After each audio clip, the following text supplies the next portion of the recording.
పెద్దబాబు వచ్చేశాడు. భోజనం పెట్టమని పార్వతిని పిలిచేలోపే నేనే వడ్డించాలి.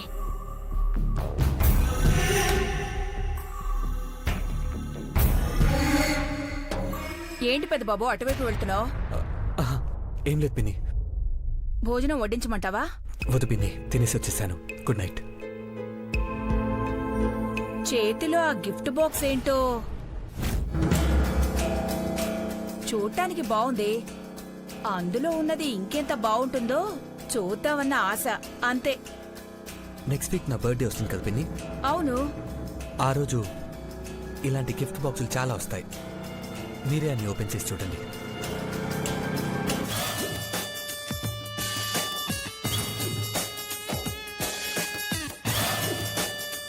మరీ నేనంత చీప్గా కనిపిస్తున్నానా? వెటకారంగా సమాధానం చెప్పి వెళ్ళిపోయాడు. పోన్లే, తన గదిలోకి వెళ్ళాడంటే పొద్దున్న దాకా రాడు. ఈలోపు పార్వతి వాళ్ళు వెళ్ళిపోతారు. అమ్మయ్యా. జీ5లో పూర్తి ఎపిసోడ్ చూడండి. ఇంట్లో ఏ అలికిడి లేదు. గలగల అని మాట్లాడే పార్వతి మాటలు వినిపించకపోతే ఇల్లంతా నిశ్శబ్దంగా ఉంది. కృష్ణుడి బొమ్మ కావాలన్నావు కదా పార్వతి. ఇంటి దాకా వచ్చాక గుర్తొచ్చి మళ్ళీ వెనక్కెళ్ళాను తెలుసా, నీకోసం. ఎలాగైనా ఈ బొమ్మ నీకు ఇచ్చేయాలి.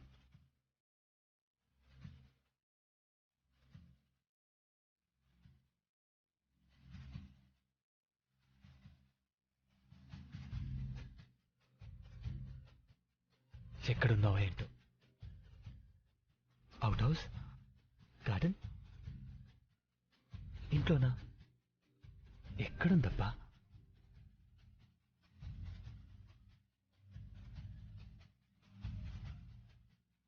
పార్వతి, మంచినీళ్ళు తీసుకురా.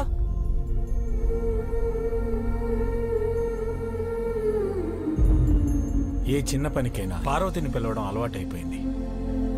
ఆ అలవాటే అది తప్పు చేయడానికి ఆస్కారం ఇచ్చింది. పెద్దబాబు మంచినీళ్ళు కావాలని అడుగుతున్నాడు అఖిల. నేను వెళ్ళిచ్చొస్తాను. అఖిల, పార్వతి విషయం గురించి అసలు ఏం మాట్లాడకు.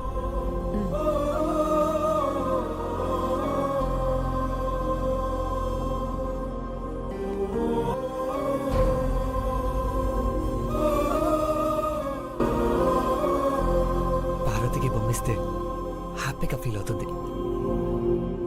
ఇప్పుడు తను వస్తే ఇవ్వాలి.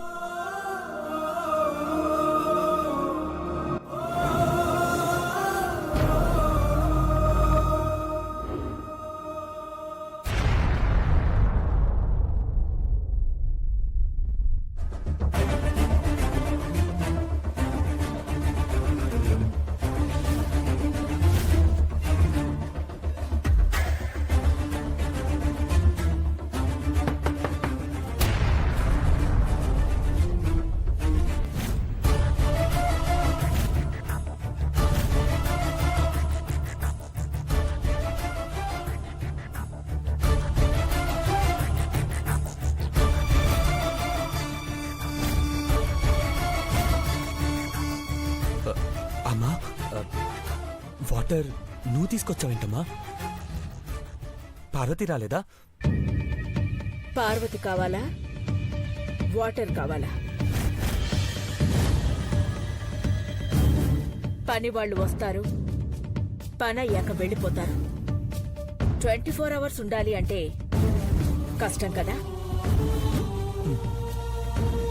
తీసుకో.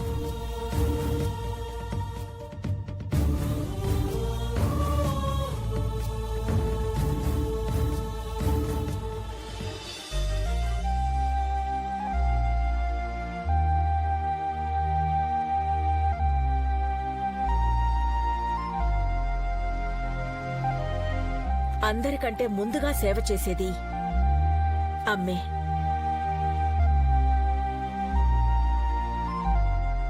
ఆ తర్వాత వచ్చేవాళ్ళు జీతాలు తీసుకునేవాళ్ళు, జీవితాలు పంచుకునేవాళ్ళు మాత్రమే. కాని వాళ్ళెవ్వరూ జీవితాన్నివ్వలేరు. అఖిల, హనుమంతు వాళ్ళు ఇల్లు విడిచిపెట్టి వెళ్ళిపోతున్నారన్న విషయం పెద్దబాబుకి తెలియదు కదా? తెలీదండి. తెలిస్తే వెళ్ళనివ్వడు. వేరే ఏ కారణమో అయ్యుంటే జాలిపడి క్షమించేదాన్ని. అది పెద్దబాబు విషయమే అవడం నమ్మక ద్రోహమే కదా. అసలు పార్వతికి అలాంటి ఆలోచన ఎలా వచ్చిందో, అంత సాహసం ఎలా చేయగలిగిందో నాకు అంతుపట్టడం లేదు. ఆకాశానికి నిచ్చెన వేయాలనుకోవడమే మూర్ఖత్వం. ఆ నిచ్చెన ఎక్కగలను అని అనుకోవడం అమాయకత్వం అనాలా? ఛ! 25 విశ్వాసాన్ని వయసులో ఉన్న ఆడపిల్ల చెడగొడుతుందని నేనస్సలు ఊహించలేదు. విగ్రహాలని తడిమే చేతులు దుర్బుద్ధితో తడుముతున్నాయని రాళ్లల్లో ఉన్న దేవుళ్ళు కూడా కనిపెట్టలేరేమో. విశ్వాసఘాతకం. మర్చిపోతే గాని రాత్రికి పీడకలలు రావు. Bad day. Good night.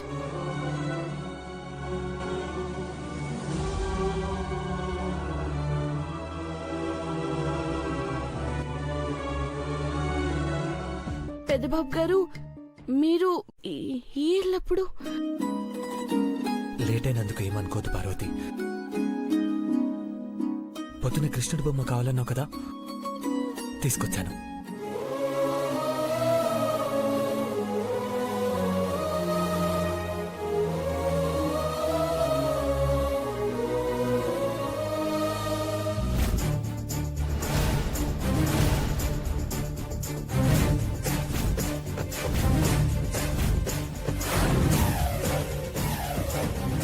తీసుకెళ్ళు.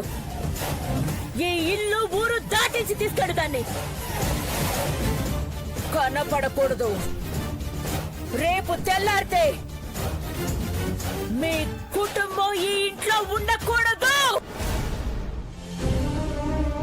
ఏమైంది పార్వతి? ఆ కన్నీళ్ళేంటి? ఏం లేదు పెద్దబాబు గారు. దేవుణ్ణి సన దగ్గర నుండి చూస్తా ఉంటే కళ్ళలో నుంచి నీళ్ళు వస్తున్నాయి.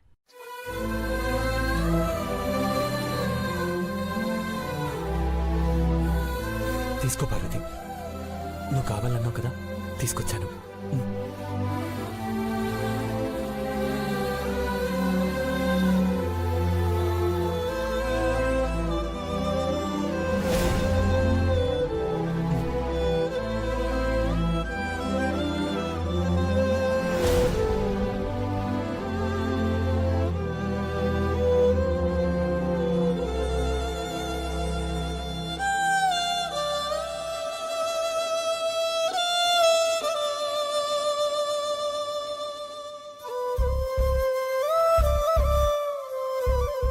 కావాలనుకుంటే తీసుకొచ్చిచ్చినారు. మీ గుర్తుగా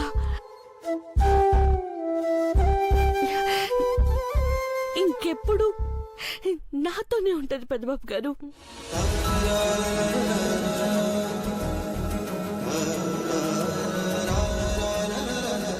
of course, it's a wonderful gift. అర్థం కాలేదు పెద్దబాబు గారు. ఇది నేను నీకు ఇస్తున్న అద్భుతమైన కానుక అనుకో పార్వతి.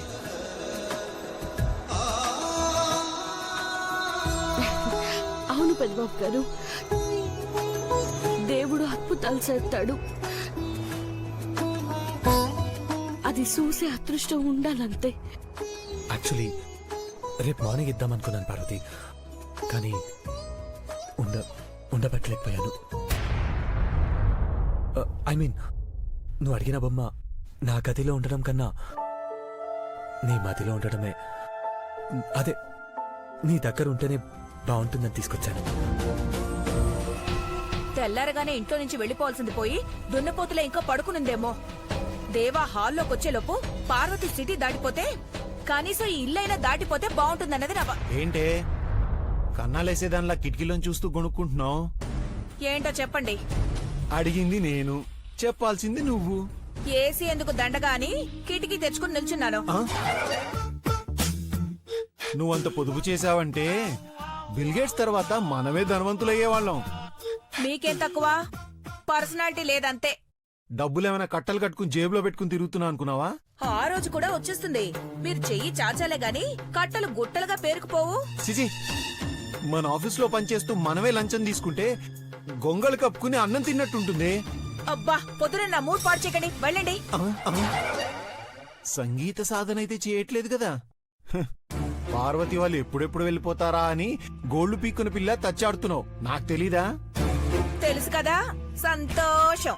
నీ మొహం ఇంకొకళ్ళు అవస్థ పడితే ఆనందపడుతున్నందుకే నీ మొహం రైలు కింద పెట్టిన అప్పడంలా తయారైంది. ఇదిగో, నా గ్లామర్ ని కించపరిస్తే ఒప్పుకొని చెప్తున్నా. మా అమ్మ పురుకులు వస్తే తిడతారేంటండి? మీ అమ్మ ఇంకమ్మ ఏమైనా ఐశ్వర్యరాయలాగా అందగత్తా? ఆవిడ ఎలా ఉంటుంది? బురదలో పడ్డ వాడలా ఉంటుంది. ఫ్రస్ట్రేషన్ తో మీరు అలా మాట్లాడుతున్నారని నాకు అర్థమైంది. మీరు కూడా మేఘోటి పార్వతి ఫ్యాన్సే కదా. జ్వరం వచ్చిన కోతిలో అలా ఉన్నావేంటే? రోజు పొద్దు పొద్దున నమ్మే సెటైర్లు కుళ్ళు జోకులేస్తే ఈ అని పళ్ళు గిలించేదానివి. ఇప్పుడు నోరు కూడా తెరవట్లేదు. కొంపదీసి బ్రష్ చేయలేదా? యాక్టింగ్ చేస్తున్నావా లేకపోతే నీ బాడీ లాంగ్వేజ్ ఇంతేనా? అదేంటి అలానేసావు? తెల్లారితే పార్వతి మనందర్నీ వదిలి వెళ్లిపోతుందన్న బాధ నీలో లేకపోవడం చూస్తే నిజంగా చాలా ఆశ్చర్యం వేస్తుంది.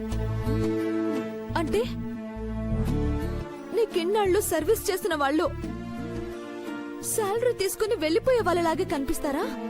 చచ్చా, అలా అనుకోకు. భారత్ అంటే నాకు చాలా అభిమానం, గౌరవం కూడా. కానీ అమ్మ వెళ్ళిపోమని చెప్పాక బాధపడ్డ ప్రాధేయపడ్డ నిర్ణయం మార్చుకోదని తెలుసు కదా. ఒక అమాయకురాలు ఏ తప్పు చేయకుండా బలైపోయిందనే బాధగా ఉందిరా. ఏ తప్పు చేయలేదంటావేంటి? బొమ్మ మీద అలా రాయడం తప్పే కదా. అలా రాసింది పార్వతి అంటావా? రాయిదని తెలుసు, కానీ రాసిందెవరూ నిరూపించలేకపోతే తల ఉంచుకుని గడప దాటకు తప్పదు. బ్రో విషయంలో పొరపాటు జరిగితే అమ్మ క్షమిస్తుందన్న ప్రసక్తే లేదు. So sad. భారతిని గుర్తుపెట్టుకోవడం తప్ప వెళ్లకుండా అడ్డుకోలేం. చాలా బాగా చెప్పావురా. రేపు నీ గ్లాస్లో రంగురాళ్ళైపోయినా నా పరిస్థితి కూడా అంతేనా? ఇప్పుడు పార్వతి వెళ్ళిపోతుంది, అప్పుడు నేను వెళ్ళిపోతాను. నువ్వే వెళ్ళిపోతానన్నావు, నా మీద నెట్టేస్తావేంటి? అంతేలే. పనివాళ్లు వెళ్ళిపోయినా కట్టుకున్న వాళ్ళు వెళ్ళిపోయినా గడప దాటేంత వరకే జాలి పడతావు. ఆ తర్వాత సాయంత్రానికి నువ్వు గడప దాటి పబ్బుకెళ్తావు. అమ్మ తల్లి, నీ సెంటిమెంట్తో నన్ను చావగొట్టకు. ఈ గ్లాసులో రాళ్లు తరుగుతున్నాయన్న ఆనందం కూడా ఆవిరైపోయేలా ఉంది. నిన్న రాత్రి ఒక రాయి తీయడం మర్చిపోయాను అనుకుంటా.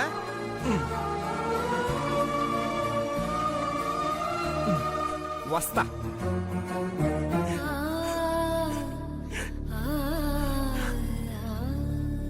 మన బిడ్డకు అమ్మగారు వాళ్ళే పెళ్లి చేసి అత్యంతలేసి సాగనంపుతారు అని మురిసిపోయేదానివి.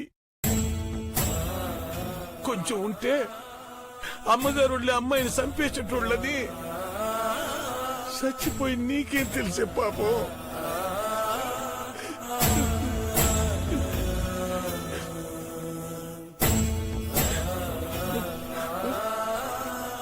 వెళ్ళిపోతున్నాం సాయిత్రి, మళ్ళా మనూరికే పోతాం. మెతుకు పడకపోయినా మాట పడకుండా బతకొచ్చు. మట్టి మడుచుల నడుమ ఉండొచ్చు గాని ఈడు ఉండలేమే. ఉండనీరు.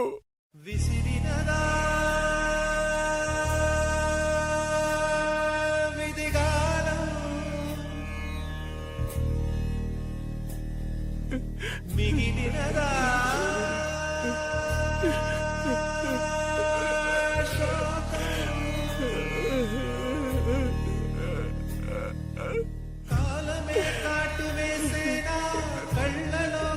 పొంగేనా నిన్ను తోడున్న దైవాలే ఏడు ప్రాణాలు తీసేనా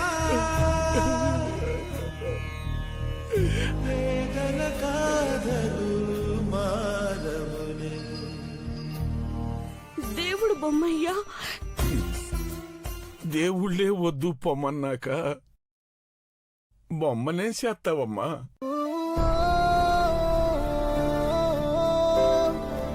నీకు నేను చాలాసార్లు చెప్పాను తల్లి, గుండెల్లో నెత్తురు తప్ప ఇంకేమున్నది పుండవుతాది అని. ప్రేమ ఉన్నదనుకో, అది ఇంకా పెద్ద రోగం, సచ్చేదాకా వదలదు. గడప దాటి వెళ్ళిపోయేటప్పుడు ఇట్టటి గుర్తులు ఒగ్గేసిపోతేనే మళ్ళా మన పనిలో పడి మనం బతకగలుగుతాం.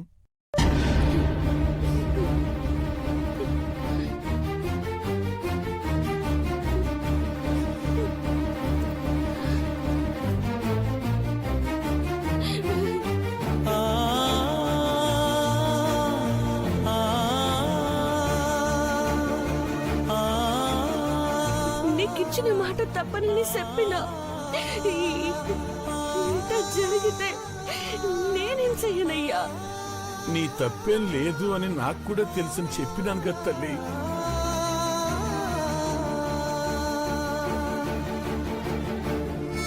ఇన్నేళ్లు సేవ చేసిన చివరికి జీతం తీసుకునే నా కొడుకు అనేసినారు. మన బతుకేంతో మనకు అర్థమైపోనాక ఏన్నే బతకాలి అనుకుంటే వాళ్ళు అన్నట్టు నాను కూడా ఈ శ్వాసం పోగొట్టుకున్న కుక్కలా గేట్ కాడ పడుండాలమ్మా.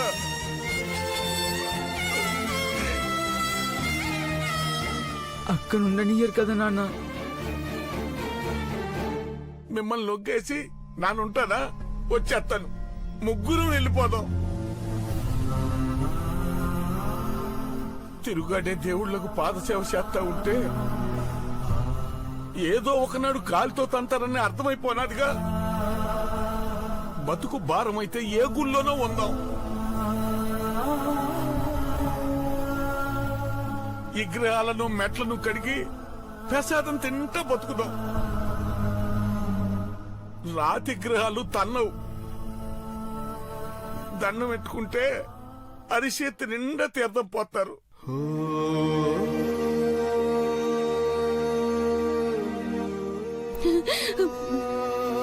పెద్దబాబు గారిచ్చిన బొమ్మయ్యా ఒక్కేసి పోతా ఉంటే పానం పోతాంది.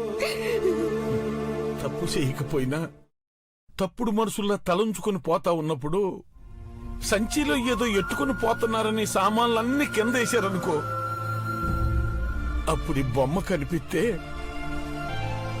ఈసారి తుపాకీ నీ నెత్తికి కాదు నా గుండెలకి ఎడతారు.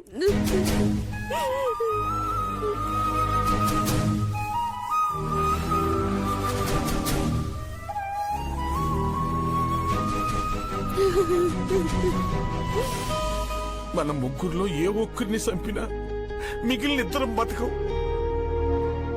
అర్థం చేసుకో పార్వతి.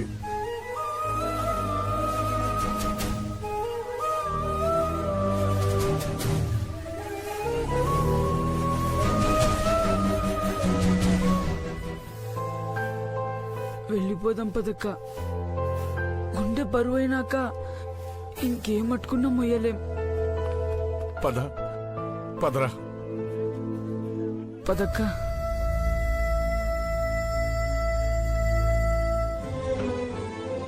అయ్యగారు, ఇన్నాళ్ళు మీరు మమ్మల్ని గుండెల్లో ఎట్టుకుని చూసుకున్నారు. అమ్మగారు నిన్నటిదాకా ఈ గుడి పక్కనున్నింటో మాకు ఆశ్రయం ఇచ్చినారు.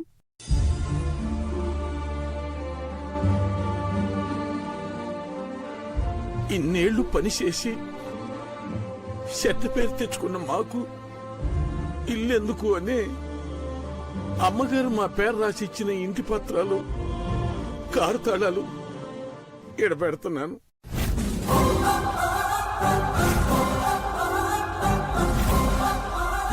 పెట్టావు కదయ్యా, ఇక వెళ్ళు. మళ్ళీ బస్సు మిస్ అయితే బస్ స్టాండ్ లోనే పడుకోవాలి. నీకు తొందర ఎక్కువ ఉన్నట్టుంది, నోరు మూసుకుని ఉండలేవు. ఇంత పని చేసినోళ్ల మీద మీకు ఇంకా దయ ఉందేమో. నాకైతే చూస్తుంటేనే అసహ్యం వేస్తుంది. అయ్యగారు, ఇంకో నిమిషం ఉన్నా చిన్నమ్మ గారి ఆరోగ్యం పాడయ్యేలాగుంది. ఎల్లొత్తాం అమ్మగారు. తీసుకో హనుమంతు.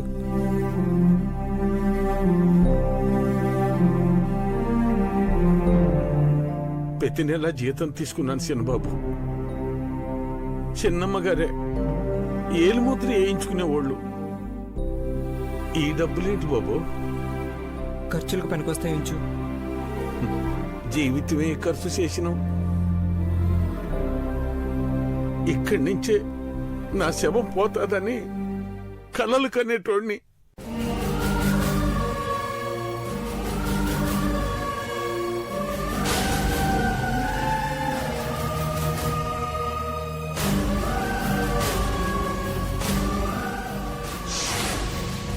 నా కూతురు ఏదో పిచ్చి కలలు కన్నదని నాను బతికుండగానే వెళ్ళిపోమ్మంటున్నారు.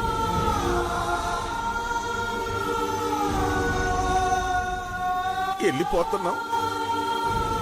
నువ్వు, నీ తర్వాత నీ పిల్లలు, నీ పిల్లల పిల్లలు ఇలా తరతరాలుగా సేవ చేస్తూ నమ్మిన బంటులా ఉండిపోతారని ఆశపడ్డానే కాని మీరు ఆశపడి మా మనసులు విరిచేస్తారు అనుకోలేదు.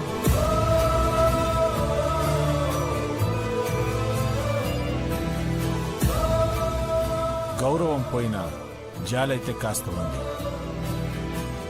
నీ కూతురు చేసిన పనికైతే కాదు గాని నువ్వు చేసిన పనికి బోనస్ అనుకొని తీసుకో.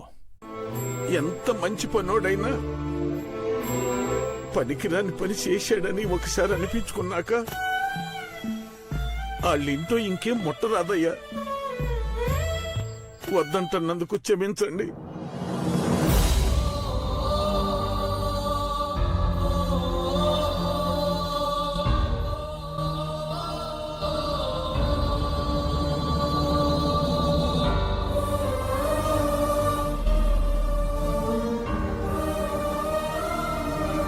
హనుమంతు,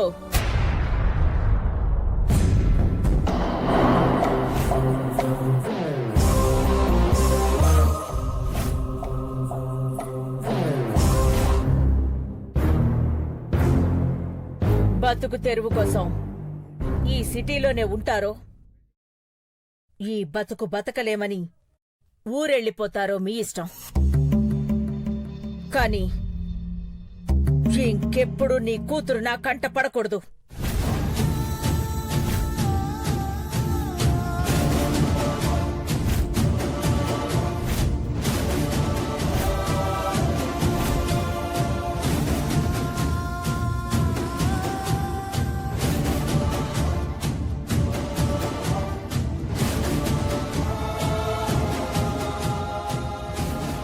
వెళ్ళు.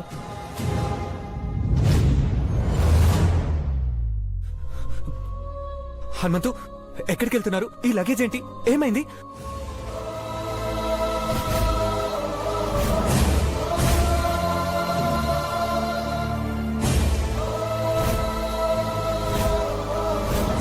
మాట్లాడవేంటి పార్వతి? గణేష్, ఏమైందిరా? నువ్వైనా చెప్పు. పార్వతి, హనుమంతు, మాట్లాడవేంటి? హనుమంతు, ఎవరైనా చెప్పండి.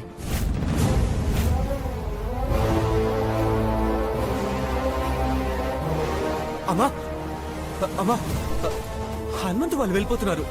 డాడ్, పార్వతి, గణేష్ లగేజ్ తీసుకెళ్తున్నారు. ఏం జరిగిందంటే ఏం చెప్పట్లేదు. ఏం చెప్పాలి? చెప్పడానికి ఏం లేదు పెద్దబాబు.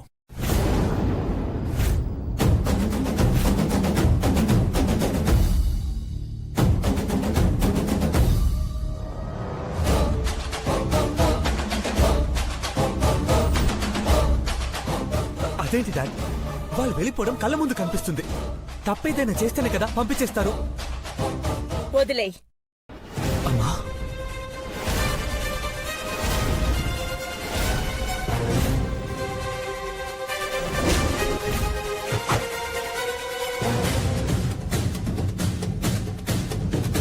వాళ్లను ఈ విషయాన్ని వదిలేయ్.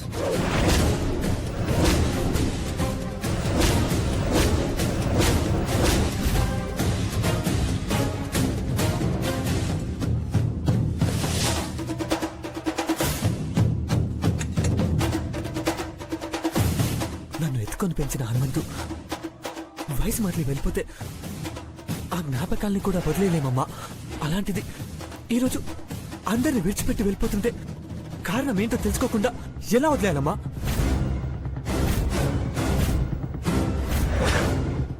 పనోళ్ళ గురించి అంత ఇదిగా ఆలోచించడం ఎందుకు పెద్ద బాబు? తప్పు చేస్తే తీసేస్తాం, ఇంకో పనోడు వస్తాడు అంతే. అదే ఆ తప్పేంటని అడుగుతున్నాను పిన్ని. నేను చెప్పలేను బాబోయ్. మళ్ళీ నన్ను ఇందులో ఎరికించకు. నాకు ఎవరి మీద రాగద్వేషాలు లేవు. అమ్మ చెప్పుకోవడానికి అభ్యంతరం ఏదైనా ఉండొచ్చు, డాడ్ చెప్పుకోవడానికి అయిష్టం ఉండొచ్చు. మహి, ఐశ్వర్య, బాబాయ్ మీరైనా చెప్పొచ్చు కదా. వద్దు పెద్ద బాబు, తెలుసుకుని బాధపడడం కన్నా ఆ విషయాన్ని పక్కన పెట్టేయడమే మంచిది.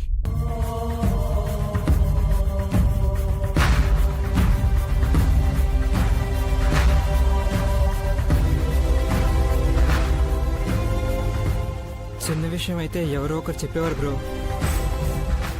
ఎవరూ చెప్పలేకపోతున్నారంటే అది పెద్ద విషయమని నువ్వే తెలుసుకోవాలి, కానీ అదేంటో తెలుసుకోకూడదు.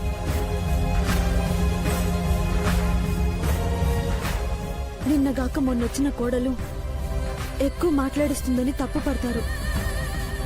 ఏ తప్పు చేయడానికి వెళ్ళి ఇంకో తప్పు నేను చేస్తానేమో బాబా. అమ్మా, ఈ విషయం మీరు దాచిపెట్టి మంచి పని చేశారమ్మా.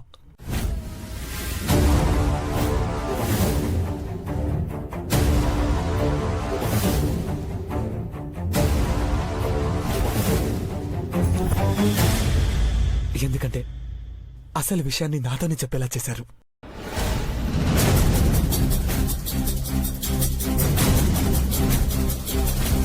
అసలు విషయం అంటే పార్వతిని ప్రేమించావనే కదా. పార్వతి ఇలా చేయడం తప్పైతే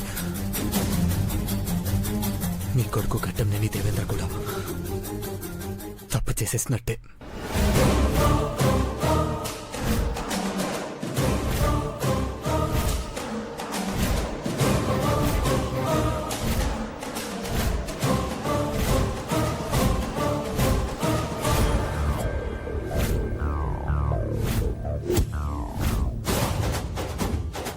నువ్వు తప్పు చేయడం ఏంటి నాన్న? అదే అంటున్నాను డాడ్. ఒక పని మనిషి ప్రేమించడం తప్పైతే కోటీశ్వరుడు ఆ పని మనిషిని ప్రేమించడం తప్పే కదా.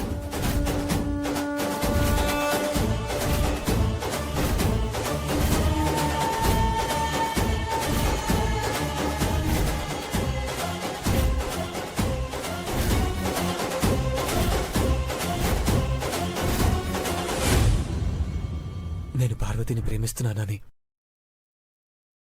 ఇప్పటిదాకా చెప్పకపోవడం తప్పే కదా.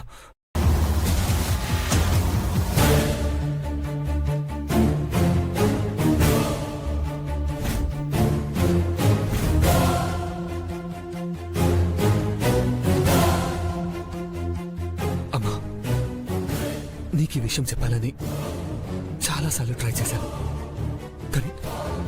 కానీ చెప్పలేకపోయాను. జీ5లో పూర్తి ఎపిసోడ్ చూడండి.